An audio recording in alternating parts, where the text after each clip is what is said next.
RuPaul's Season 13. Now this has turned out better than I expected.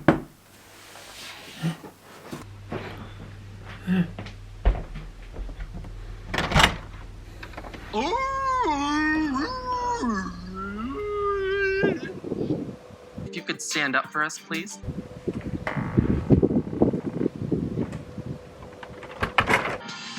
Just realised that ain't even that funny because Utica's not about 2 foot tall, so it didn't even make any sense anyway, you know what I'm saying? But oh well, let's go. Season 13 of RuPaul's Drag Race. I am so happy they've dragged this out as long as they have. And this ain't gonna be a joke. Because at the start of the series, I had serious doubts about this show. Because the UK came along and the UK Season 2 absolutely smashed it out of the water. And it wasn't until UK finished that this Season 13 has just got better and better and better. I found it a lot more entertaining and grown a connection with the queens on this show. Even though they did all that rubbish at the start, we're not eliminating people, it's worked out for the better now. Okay, so let's watch back my actual ranking of when I watched it, the lineup, the first time. You know what I'm saying? Let's go. So let's go for it. Okay, so number 13, I'm not going to explain why. I'm not going to explain why. This is my order, okay? 13th place, it's going to be Got Milk. What? Got Milk? In 12th place, it's going to be Double T's. 11th, it's going to be Lala Ree. In 10th, it's going to be Olivia Lux. In 9th, it's going to be Joey J. In 8th, it's going to be Tamisha. Yeah, my ratings, other than Got Milk, ain't been too bad so far. It's going to be Rosie. In 6th place, it's going to be Tina Burner. 5th place, it's going to be Denali. You can literally see how much I need a wee. I did need a wee. 4th, it's going to be Kamara. In 3rd place, it's going to be Candy Muse. In 2nd place, it's going to be Utica Queen. And in 1st place, it's going to be Simone. Now, I ain't feeling too bad about my ranking right there. That was pretty decent, other than a few. But compared to my UK ranking, that were a lot better. But I can tell you now that's not my ranking for this, it's changed. It's changed heavily, and a lot of people have surprised me and a lot of people have let me down. Heavily. A bit like heavy. But instead of going on like I usually do, let's just go straight into it. This is number 13, right now, right here, number 13. Okay, number 13 is Kamara Hall. The Mackie doll is finally out of her box. Now Kamara Hall, at the start I thought we're going to have some serious spice. So we're going to bring some serious mix up and shake up in it. I thought she was going to be a bit of a bitch, perhaps. Not Kim Mora, Kamora, get it right. And the only naughty thing she ever even said was something like she didn't like Elliot's voice because it was so nasally, which was quite straight up and quite intense. But other than that, we didn't see much from her other than like looks, beauty, and it even went to show how much she cared about her beauty because she wasn't even late to the runway on one of the first episodes. And I thought she actually wasn't going to get out there, it was going to be really awkward, but she got out, she looked good. But other than that, it was a quick downhill spiral for her. She had the role of the tree in the RuPaul Mark special. It was like a tree swing into elimination almost. I was rooting for us.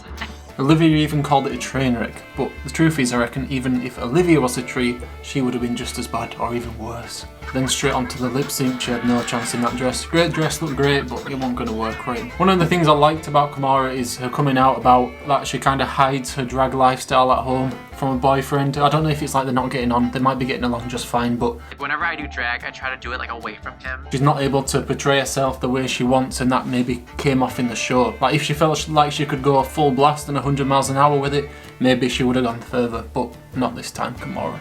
Okay, number 12 is Joey J. Oh my god, I'm molting, girl. Joey J, damn. I'm gonna say damn. I think Joey J would make it in my top 10 best looking drag queens, I'm not even joking. I was really quite blown on that first episode when she came in. With the long wig instead of the short hair, it looked like a completely different person, but I thought she looked great. And it's funny how Candy refers to her as Miss Thing is wearing a chicken feather coat. And then goes on to fancy her. There's not much to say about Joey J. I didn't feel like we got much story or much spice from Joey J. Only thing I'd criticise on Joey J is he started to not wear the wigs and just use his natural hair. But the problem with his natural hair is it just looks the same every week. Like he couldn't really mix it up and look like a different character or embody a different statement, you know what I mean? And I think Michelle also once said that to him, like you gotta change it up, it's the same thing. Even kind of reminds me of Brooklyn Heights a little bit, you know, the way they look, or is that just me being stupid? I don't know, you tell me. And I also think he was done dirty in the RuPaul Mark skit, because they kept saying, Ross, I think it was Ross coaching him, like you gotta keep looking at the camera to engage with the camera to make it look good. And then in the final edit, they used like a different camera angle from the one he kept looking in to make it look like he still wasn't looking in the camera when I'm sure he was. And I feel like I've noticed that throughout the series a bit. They kind of do some people dirty if they want. Do you know what I mean? Conspiracy. Where's my whoopee cushion? Just like justice for Cherry Valentine on UK, justice for Joey J on USA. And it would have been really nice to see Joey J and Candy flourish into a beautiful partnership and then maybe even break up on it. But Joey J, 12, I can't say much more, we didn't get much. Next one. Number 11, and was my favourite to win at the start of the show, but then I started to realise it might not happen. Number 11 is Lala Ree. Flag family, flag factory. Now Lala Ree, I just feel like is such a personality, so funny, so easy to get along with. If I could have a pint with anybody on the cast, it would be Lala Ree. I'd love to have a pint with Lala Ree.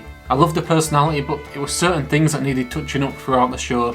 Like even at the start, it seemed a bit harsh, but Denali were like, I expected more than this. A basic bodysuit, a blazer, and this kind of like flat wig.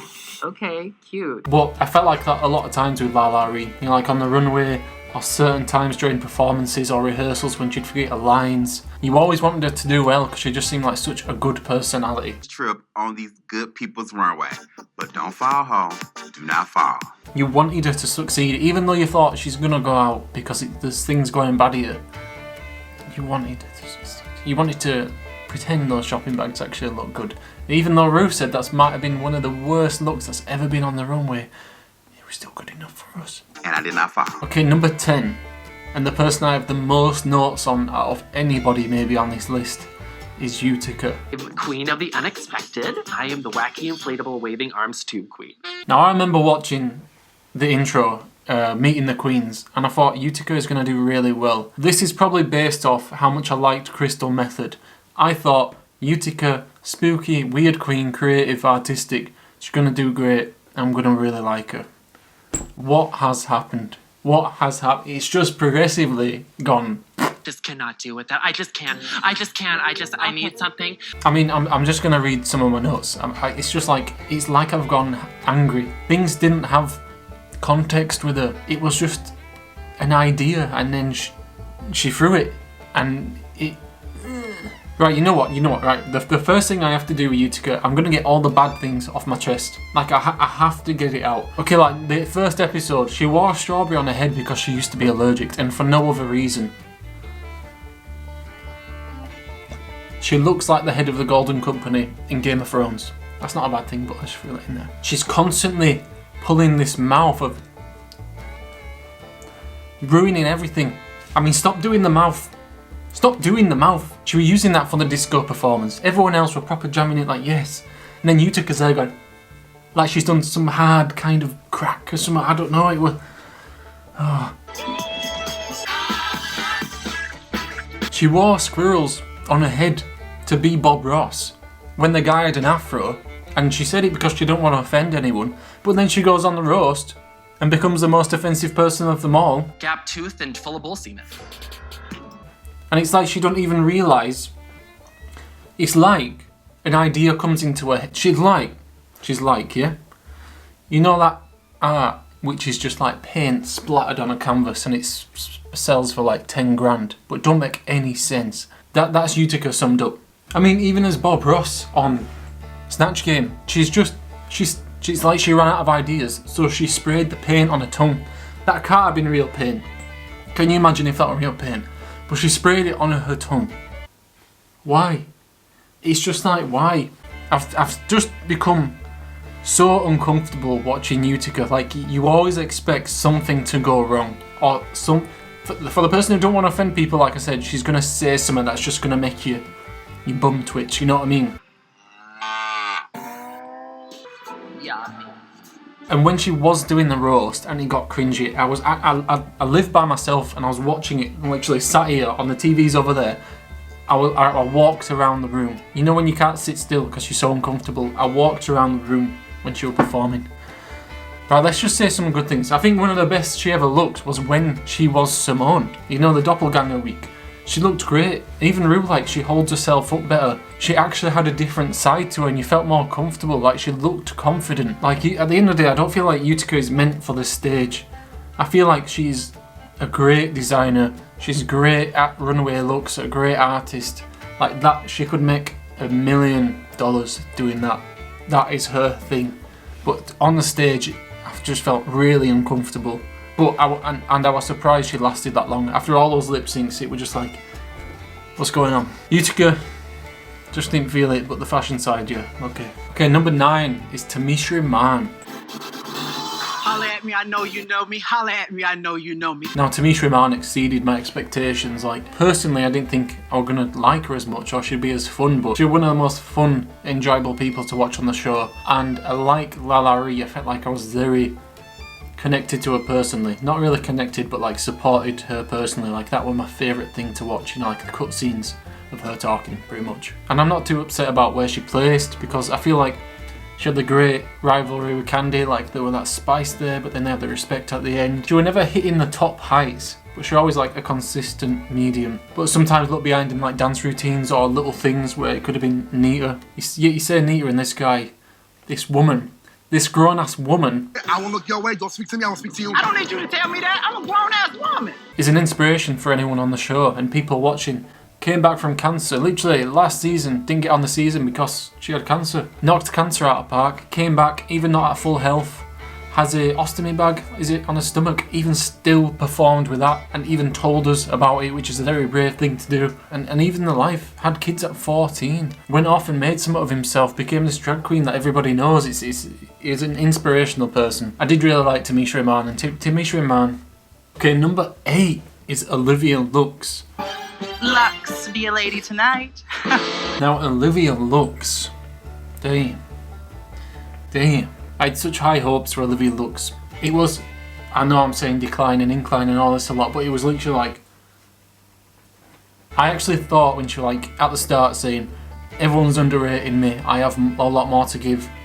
She did for about 8 episodes, and then it just fell. It's like as soon as she had one bad glitch 4 months. in the show, she just went downhill. It's like you felt like she was uncomfortable performing and you were uncomfortable watching her at the same time. Do you know what I mean? Do you ever get cravings for me? Absolutely. She was good in Bossy Rossy, stuff like the disco night. She was great. Anything where she's not put on the spot and made to like improv, I think she's absolutely great. Like, it's a joy to watch her. She's got the face, she's got the look, she's got the performance. She's good. I just feel like I'm not giving her enough credit. She was actually great. She was great for the first half of the show, but up until maybe Snatch Game, when she's doing that like vegan person, it just seemed like there was less order there. She turned into the smiley queen. Like Ross said it best. This is going to be the weirdest critique I've ever given, but you just always look happy, and that's a problem. And even on the top 5, when they were asked who should be eliminated, she couldn't say anybody, and I think she was just waiting to say it herself, basically, but she didn't want to be that person who's like, why you say yourself? You shouldn't say yourself. Even though everyone kind of expected her to say that, because it wasn't going well at that point for her. But you know what? Olivia Lux, you are good. You are good. I really enjoyed watching Olivia Lux. Okay, number 7 is Elliot with the 2 D's. Well, hello there, Mr. RuPaul. Now, on the first watch through of the show, I didn't like Elliot. I don't know why. I just didn't enjoy him. I've rewatched the entire show to do this video, and I actually really liked Elliot. I just realised it just seemed like you're having a hard time. I mean, right at the start, first one eliminated, and then even when he came back, he was like being shaded by everyone else, like you snitch, you all this. He had so much weight on his shoulders right from the start, and he had quite a hard time. But he was still pushing it back and giving it back. He stood up for himself, he had banter, he looked good, he looked great on the runway. Even in lip syncs and performance and dancing, my word, that guy's body can move like a elastic band or something. I don't know what word to use, but he can move. I know Elliot's a dancer, but... And I don't think it were until, I think it was Tina he told. He told Tina he'd had clinical depression basically, and he was putting kind of this front on a lot to get through things. It was after that point he had a hard time in the competition. He wasn't doing as well. Snatch Game, it was kind of awkward, not well rehearsed. It was the same thing like Gentlemen. Do you have a type? Man. Same word used over again, but I feel like he was looked down upon in the competition, and he shouldn't have been. He was a front runner, he could have gone further. I can't actually say many bad things about Elliot, other than in the last few episodes that he were in, it just didn't work for him, and I think it was because he lost his confidence. But I'm surprised by myself how much I've enjoyed watching in this second time round, but I think it's good. So Elliot, number 7. Okay, number 6, and the CEO of the competition is Candy Muse. Straight up. Candy Muse I did not like at the start of the show and has grown on me throughout because I've realised Candy Muse is the essence of this season. If Candy Muse was not in this season, he'd be having a hard time. What a lovely... Oops. She's carried a lot of the storylines, a lot of the comedy, and the performances has just been top tier, I think. She's got this spicy side. She's literally, you know when you're cooking a dish, she's like, it turns from plain food into some spicy hot salsa, you know, something nice. She is like the salt, the pepper, the seasoning. Candy Muse is the spice that makes the room light up, you know what I'm saying? And it were even great, even though she's got quite a front on, she's quite hard. It was nice to show this vulnerability sometimes where she'd show a passion for the show, where she'd break down crying after surviving a lip sync, or talking about how when she got her arm broke when she was younger by a group of guys, they were literally bullying her for being gay. Hearing that gave a really deep insight into Candy as a person. I've really grown to like Candy. The only reason Candy's number 6 is I felt like the runway could be very lackluster at times. I felt like things looked a bit plain, or they were just a little bit lackluster on the runway. All performances and all personality aspects of the show were top. It's really, really good, but with just the runway, which I felt a bit iffy on, that was letting her down. Candy Muse, great. Like, I'm happy she's in the top 4. Number 5 is Denali. Let me break the ice. And once again, Dane. I mean, Denali is actually a chick, literally. She did things on the show which were really, really impressive. I am blown away by anybody who does anything on roller skates on the show. One of her first lip syncs, or she did one runway or something like that, on ice skates. It would just... the amount of training and balance you have to have. I feel like, as well, Denali was the most improved person on the show. Like, she was already good. But the only time we saw cracks was on the RuPaul episode, where she was supposed to be like this manager of the hotel or business or something, and she wasn't really giving enough charisma or energy to the character, and it was a bit lackluster. I own 51% of this company. But then she got these points to work on, got through the lip sync, and then smashed it on like Bossy Rosie, and like she improved. It's great to see someone actually improve, because you usually watch someone do bad, keep doing bad. But she didn't, she upped the game, and she went out in a way which almost wasn't fair. She went out because she was in the bottom 2 with Olivia as a team, which I still think is not fair, although it makes some good TV. I really would have liked to see Denali go further in the competition. At first didn't like her for the first episode, but as soon as that progressed, I really liked Denali. Great in Snatch Game, great in the musical as the Russian, and absolutely smashed the lip sync against Kimora. It's great. Number 4 is Tina Burner.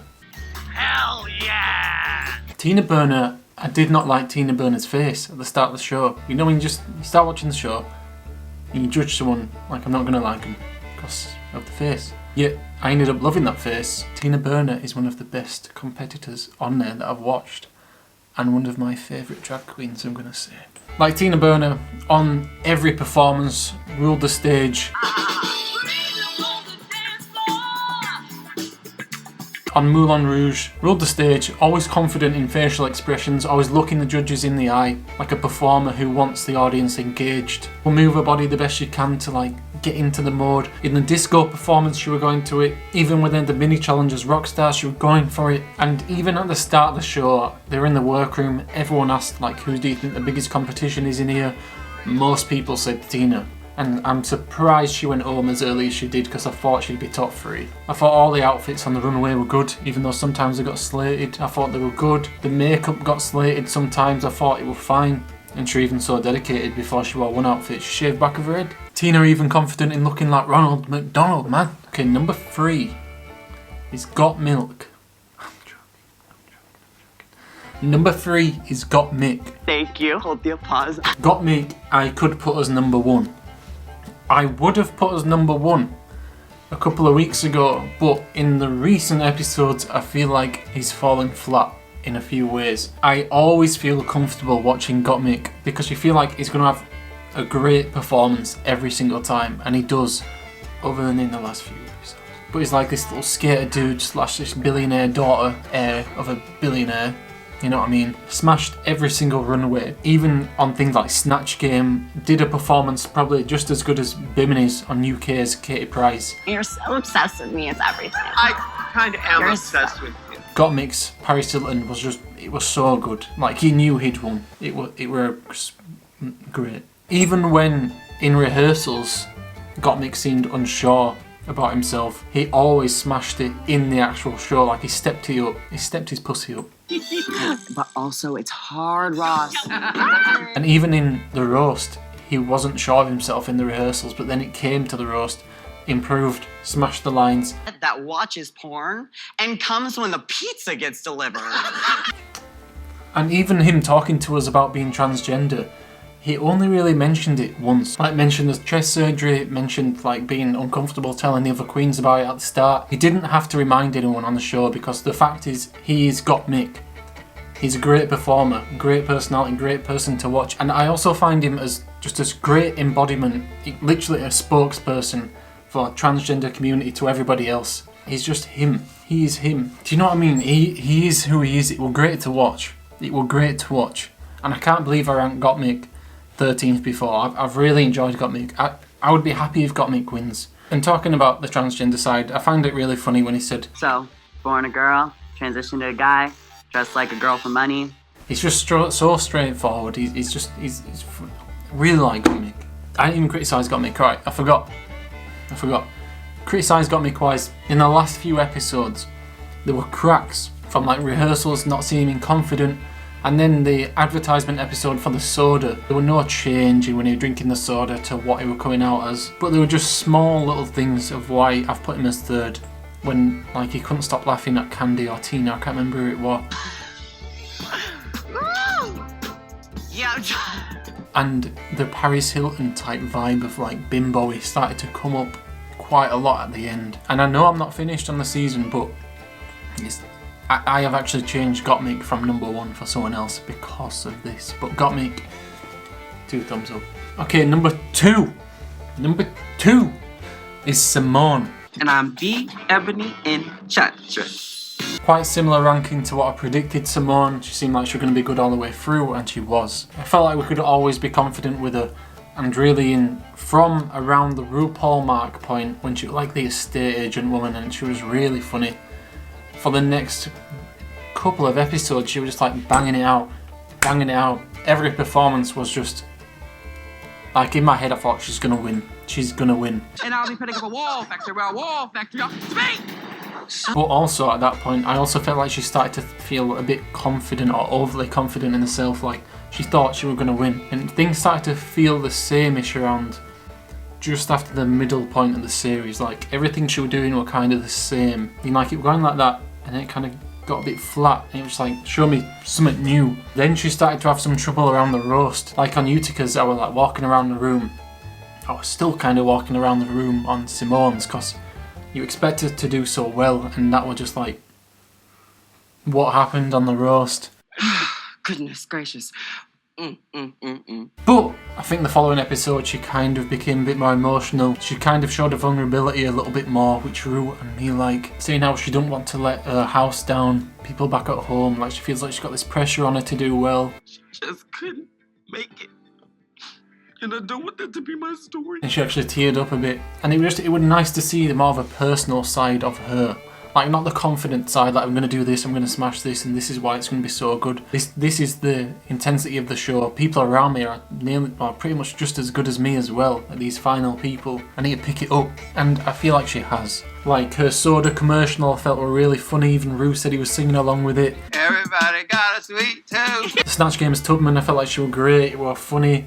Like, Ru were worried before when he said, well, I was worried as well because I didn't know how to turn out, because Ru were like, you know, some people might find this offensive, so I thought, it's just going to turn a bit cringy, but the whole performance I thought was really funny and well done by her. And on Bossy Rossi, she was great as well. Her and Candy was so funny on Bossy Rossi. It was just that premium. That was the best Bossy Rossi. It's nice. And I even laughed a lot. Like, it's rare that I'll laugh out loud or giggle. I laughed when they were doing each other's makeup, and I can't remember, I think it was Olivia doing a makeup, you know, through the arms, and they had to like commentate on it. Perfect smoky eye. Yes. start from the chin. It was funny, but only bad points I wrote down for Simone is one of them was doesn't know how to sew. I learnt when I rewatched it. Things got a little bit repetitive around the middle, second half, and the roast area. But other than that, I mean, everything's been great by Simone, and I feel like she could win in the last 2 episodes. She could smash it, but just because of those faults, she's made number 2. But she's been great. Okay, number 1. And I'm really surprised this is number 1 because for the first maybe 5 episodes I thought nothing of this person. Not nothing, but I didn't really think you were going to make the top 3 or like it was just didn't really stand out. But it's as time's gone on I've realised how professional, how good and how impeccable this person has been on every single episode. Number 1 is Rosie. I could have gone to the dentist. Now, watching the whole show back, I even like how Rosie got a little bit miffed by getting eliminated straight away on the lip sync on the first episode. Now, sashay away. Thank you. Showed that sass, showed that she was there to win. And every single rehearsal, it was like an ease for anyone who were coaching her, every single time. But it never registered with me just how good she was that entire time. I felt so comfortable watching Rosie every episode, and I never thought, that's the winner right there. Yes, I think it's maybe because she had a bit less spice, you know, personality wise. It was very like consistent, like I like to do my graphs. I'd say Rosie felt like that, but towards the second half of this show it just felt like a really big error. She can sing, she can dance, she can do the runway, she can perform, she can do comedy, she can even do a Scottish accent. Go underground for a few years, you're probably gonna lose a wee note. That's right, no starting.